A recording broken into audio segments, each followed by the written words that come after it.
حضرت حسن بصری زموږ د امت کې ډېر لوی امام تیر شوی دی. ما به غالبا په تیر واعظ کې ویلي چې د فرزدق چې لوی شاعر و د هغې زنانو وفات شو. حضرت حسن بصری د هغې فرزدق د زنانې جنازې ته راغلی. فرزدق حضرت حسن بصری ته وایي شیخه دا در معلومیږي خلک د نن جنازې متعلق څه وایي؟ هغه ورته نه را معلومیږي. ورته خلک دا وایي چې په دې عجیبه جنازه ده، په دې کې د ټوله قوم نیکوکاره انسان هم شریک دی. تا ته اشاره کوي او دا وایي چې په دې جنازه کې د ټوله قوم ګناهګار او بد انسان هم موجود دی او ما ته اشاره کوي. نو ورته دا عجیبه جنازه ده، د ټولو قوم نیکوکاره او بدکاره دواړه پکښې دي. تا ته خلک په نیکوکاره وایي ای حسن بصري، او ما ته په بدکاره وایي، او په دې جنازه کې دواړه شریک. دا عجیبه جنازه ده. حضرت حسن بصری ورته نوري خبرې پرېږده، دې قبر ته لاس ونیوئ، ورته ما عددت نفسک لمثل هذا اليوم، د دې ورځې مثل غوندې چې ورځ را رسېږي پر تا باندې، د دې دپاره دې څومره تیاري کړې ده؟ فرزدق ورته وایي چې نوره تیاري خو مې نه ده کړې، نه نور عمل لرم نه نوره زندگی لرم، صرف د الله تعالی حضور ته د قیامت په میدان کې یو خواست پیشوم چې الله دا بېشتان مې ستا په دین باندې سپین کړو. یا الله زندگی می ستا باندې د یقین ساتلو او ستا د پیغمبر د یقین ساتلو او ستا د وحدانیت د یقین ساتلو او ستا د پیغمبر د رسالت د یقین ساتلو په شکل باندې تیر کړه. بس یا الله دغه شی می ستا حضور ته پیش کړی دی، زما سره نور هیڅ نشته.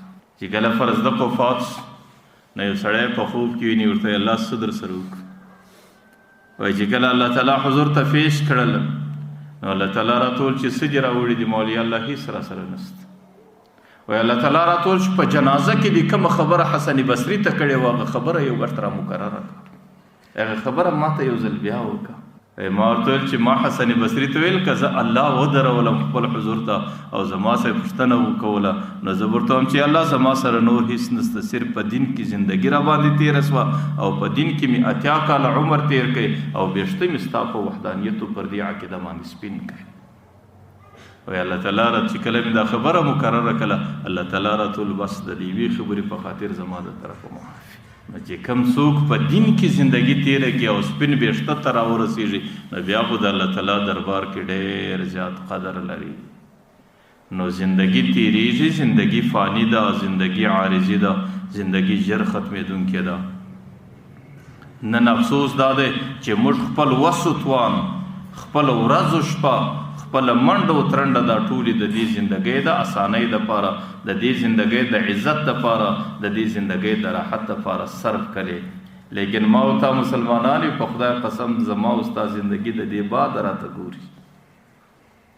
زما او ستا حقیقي زندګي دا د مرګ بعد ده، زما او ستا اوږده زندګي دا د مرګ بعد ده، زما او ستا د راحت او د تکلیف ډکه زندگی دا د مرګ بعد ده. د هغې دپاره تیاری کول، لیکن زما او ستا ټوله توان او وس دا د دنیا د زندګۍ دپاره صرف. یو کتاب کې لیکلي دي چې مځکه پر دوو انسانانو ډېر تعجب کوي.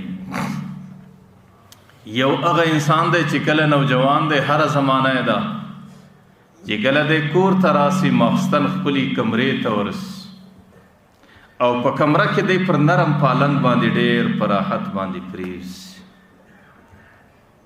نو مځکه ډېر تعجب ورباندې کوي چې کوم نصیبه دا به ستا څو ورځې، د دې بعده خو چې ته زما نسل راسې، هلته به ستا پلنګ چیرې، هلته به ستا پوم چیرې، هلته به ستا وسایي چیرې، هلته به ستا تست تک چیرې. نو زه دته حیران سم چې دی غریب په دې کې څومره غافله شي، لیکن د آخرت د زندګۍ یوه ذره، د قبر د تورې کندې یوه ذره فکر نه ورسره. دې بنده باندې مځکه وایي زه ډېر حیران یم. دویم هغه دوه کسان چې هغوی د مځکې متعلق سره جګړه ده، یو وایي دا زما ده، بل وایي دا زما ده، بل وایي دا زما ده، بل وایي دا زما ده. نو مځکه ډېره تعجب ورباندې کوي چې په کوم نصیب و، د دې څه مخکې پر دې مځکه زما پر دې حصه ډېرو خلکو جګړې وکړي. تاسو ورسئ نن د هغې حالت معلوم کړئ چې هغه در کومه ځای ورسېدو، زه وم د چا، زما مالک صرف الله دی، زه به اخرنی الله ته ورپاتېږم، زه د الله څخه بغیر د بل چا نه یم.